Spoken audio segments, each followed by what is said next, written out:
আমি দুর্বল মুখ্যমন্ত্রী নই, আমি মমতা ব্যানার্জির মতো কাপুরুষ নই। আপনি যা খুশি বলবেন আর আমি শুনে যাব, এটা আমার আমলে হবে না। আগস্ট মাসে আসছি শক্তিপুরে, দুহাত ভরে দেব। রেজিনগরটা চাই, 8 এমএলএ দিয়েছেন, 9 জন চাই। যা চাইবেন পাবেন মুখ্যমন্ত্রীর কাছ থেকে। কথা দিচ্ছেন তো? দম্ভটা ভাঙতে হবে, অহংকারটা ভাঙতে হবে। কার অহংকার, কার দম্ভ আমি আর বললাম না। সমাজদার কা ইশারাই কাফি। আপনারা দেখছেন নিউজ 16 ভারত, রাজনীতির অন্তরালে সত্যের সন্ধানে।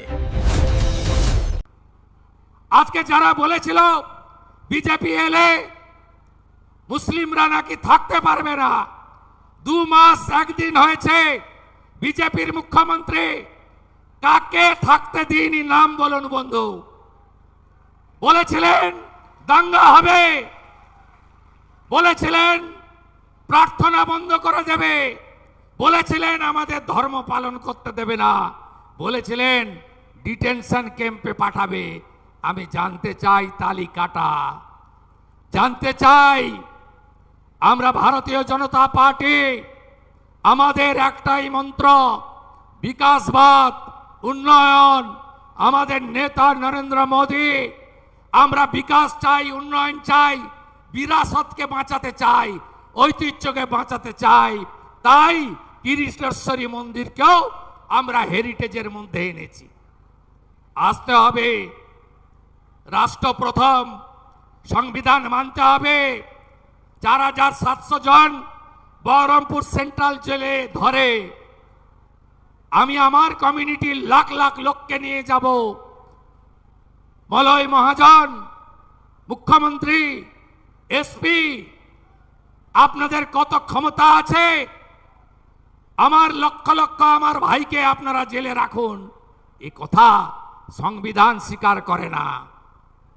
এখানে যিনি জেতার পরে পদত্যাগ করেছেন 2টো জায়গায় জেতার জন্য, উনাকে আমি বলেছি আপনি নির্বাচিত প্রতিনিধি, সংবিধান মেনে উন্নয়নের কথা বলুন। আমি দুর্বল মুখ্যমন্ত্রী নই, আমি মমতা ব্যানার্জির মতো কাপুরুষ নই। আপনি যা খুশি বলবেন আর আমি শুনে যাব, এটা আমার আমলে হবে না। আসুন, আপনারা তো আমাদের ডাকতেন না। আমি তো সব প্রশাসনিক সভায় সব দলের এমপি এমএলএ কে ডাকি, আমি বিধানসভায় সবার কথা শুনি, আমরা সবার জন্য কাজ করি। আমরা লালগোলাতে হসপিটালের কথা বলেছি, ওখানে তো আমাদের এমএলএ নেই। ফরাক্কায় ট্রমা সেন্টারের কথা বলেছি, ওখানে তো আমাদের এমএলএ নেই। আমরা এই জিনিস করি না। 11 কোটির রাজ্যে সুজলাং সুফলাং মলয়জ শীতলাম, গোটা রাজ্যকে সাজানোর কাজ আমাদের করতে হবে। বন্দে মাতরম গাইব না, জাতীয় সঙ্গীত গাইব না, 26শে জানুয়ারি 15ই আগস্ট জাতীয় পতাকা তুলব না, পিএফআই সিমিকে ঢোকাবো, যা খুশি করব, পুলিশ শাটারের নিচে ঢুকবে। এই জিনিস অতীত। সংবিধান মেনে, দেশকে মেনে, রাষ্ট্রবাদকে মেনে আপনিও নাগরিক, আপনার অধিকার আপনি আমার কাছ থেকে, আমাদের কাছ থেকে বুঝে নেবেন, এটাই হওয়া উচিত। আমি পার্টির নির্দেশে আজকে বহরমপুরে কোর কমিটির মিটিং করেছি। আমি আমি সম্পূর্ণ মুর্শিদাবাদ জেলার 2টো পুলিশ জেলাকে নিয়ে মিটিং করেছি। সব বিডিও, এসডিও, এডিএম, ডিএম কে নিয়ে উন্নয়নের তালিকা তৈরি করেছি। অগ্রাধিকার দিতে বলেছি রাস্তাঘাট তৈরি। রেজিনগরের শক্তিপুর বহরমপুর রাস্তা খারাপ, ভাকুড়ি থেকে করিমপুর মোড় রাস্তা খারাপ, রাস্তাগুলোকে সারাতে হবে। আমি আপনাদের কাছে পরিশেষে চাইতে এসেছি, ফলতাতে উপনির্বাচন হয়েছিল, রিনির্বাচন, পুনর্নির্বাচন। আমি ফলতায় গেছিলাম, বলেছিলাম বিজেপি প্রার্থীকে জেতান। স্পেশাল প্যাকেজ পাবেন। ফলতা কি কি পেয়েছে জানেন? স্পেশাল অর্থনৈতিক অঞ্চল হয়েছে, মহিলা কলেজ পেয়েছে, 100 বেডের হসপিটাল আপগ্রেডেশন হবে, ফলতাতে ফায়ার ব্রিগেড স্টেশন করা হয়েছে, ফলতাতে বিশেষ উন্নয়ন প্যাকেজ দেওয়া হচ্ছে। রেজিনগরেও আগামী 2-2.5 মাসের মধ্যে উপনির্বাচন। ভারতীয় জনতা পার্টির 207টা এমএলএ আছে, আমিও দুটোতে জিতেছিলাম। ভবানীপুরে দ্বিতীয়বার মমতা ব্যানার্জি আমার কাছে হেরেছে।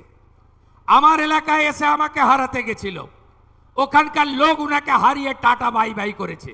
আমি এবারে উনার এলাকায় উনাকে হারাতে এসেছিলাম, উনাকে হারিয়েছি। নন্দীগ্রামে উপনির্বাচন হবে, ওটা তো আমার উপর ছেড়ে দিন। ওখানে কত ভোটে জিতবো আমি জানি, সীমা নেই, অনেক বড় ভোটে জিতবো। রেজিনগরটা দেবেন তো? দেবেন? দেবেন? একটা নয়, 2টো ব্রিজ দেব, পরিযায়ী শ্রমিকদের বাড়ি ফেরাবো, যত আবাস লাগে দেব, যা চাইবেন দেব, দুহাত ভরে দেব। সরকার বিজেপির থাকবে, 207 এমএলএ, 8 করবেন, নন্দীগ্রাম জিতে 8 হবে, 9 করবেন না 8-এ রাখবেন, রেজিনগরের উপর নির্ভর করবে। কাকে পাঠাবেন? ঝগড়া করবে, ধমকাবে, কমিউনিটির কথা বলবে, হিন্দু মুসলমান করবে, মন্দির মসজিদ বলবে, না উন্নয়ন চাইবেন? উন্নয়ন যদি চান, হাতে কাজ, পেটে ভাত, মাথায় ছাদ, সোলার আলো, আরো স্কুল, আরো কলেজ, আরো রাস্তা, আরো ব্রিজ, ঘরে ঘরে নলে জল, কৃষকের অধিকার, পরিযায়ী শ্রমিক বাড়ি ফিরবে, তার স্ত্রী কন্যার পুত্রর সঙ্গে বাড়িতে থাকবে, বাবা মার সেবা করবে। যদি চান, পদ্ম ফোটাতে হবে। দেবেন তো? দেবেন? দেবেন? কথা দিচ্ছেন? ফলতা কথা দিয়েছিল, কথা রেখেছে। আর রেজিনগরের নির্বাচন এই টিম করবে, পুরো টিম করবে। আর আমি তো থাকবই, আমি তো থাকবই। আমি চিনি রেজিনগরের মাটি। আমি আগস্ট মাসে আবার শক্তিপুরে আসব।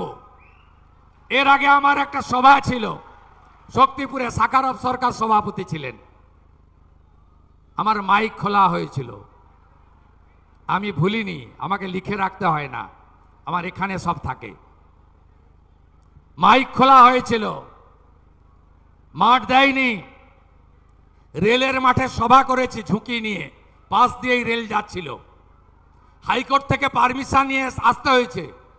আমি ভুলিনি, আগস্ট মাসে আসছি শক্তিপুরে, দুহাত ভরে দেব। রেজিনগরটা চাই, 8 এমএলএ দিয়েছেন, 9 জন চাই, যা চাইবেন পাবেন মুখ্যমন্ত্রীর কাছ থেকে। কথা দিচ্ছেন তো? দম্ভটা ভাঙতে হবে, অহংকারটা ভাঙতে হবে। কার অহংকার, কার দম্ভ আমি আর বললাম না, সমাজদার কা ইশারাই কাফি। অনেক সময় নাম বললে অনেকে হিরো হয়, নাম বলার দরকার নেই। পদ্ম ফুটবে, পদ্ম ফুটবে। শান্তি, উন্নয়ন, প্রগতি, 3টে ইস্যুতে ভোট করুন। 2 মাসের সরকারে কি হিন্দু কি মুসলমান সবাই ভালো আছেন তো? আরো ভালো থাকবেন। 6-8 মাস আরো দিন, একটু টাইম লাগবে। আর নারী শিশু কন্যাদের উপর অত্যাচার এ ব্যাধিতে পরিণত হয়েছে। এ ব্যাধিকে কি করে মুক্ত করতে হয় আপনাদের বন্ধু শুভেন্দু জানে। ভরসা রাখুন। থানায় থানায় মহিলা হেল্প ডেস্ক, দুর্গা স্কোয়াড। আপনারা বারুইপুরে পুলিশের ভূমিকা, পুলিশ মন্ত্রীর ভূমিকা দেখেছেন, আরো দেখতে পাবেন। আজকেই বলে গেছি, যত পুরনো কেস আছে, নারী নির্যাতন, ধর্ষণ, শ্লীলতাহানি, সব কেস বের করুন। কনভিকশন হয়ে থাকলে কোথায় আটকে আছে বের করুন। চার্জশিট যদি না হয় চার্জশিটেড করুন। এফআইআর যদি না হয় এফআইআর করুন, যদি শিশুকন্যা হয় পস্কো লাগান, ছাড়া হবে না কাউকে। আমি কথা দিয়ে গেলাম, আমার মা দুর্গারা, আমার বোনেরা, স্বামী বিবেকানন্দের মাটি, মা শারদামণির মাটি, এই মাটিতে আপনারা যে বিরাট প্রত্যাশা নিয়ে মোদিজির আশীর্বাদ ধন্য এই সরকার করেছে, আপনাদের বন্ধু শুভেন্দু আপনাদের সাথে আছে।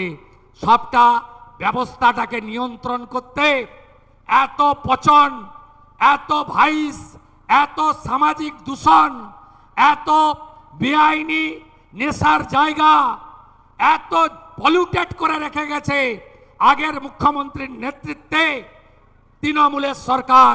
একটু আমাকে সময় দিন, সহযোগিতা করুন, করে দেখাবো, করে দেখাবো, করে দেখাবো। আপনারা দেখছেন নিউজ 16 ভারত, রাজনীতির অন্তরালে সত্যের সন্ধানে।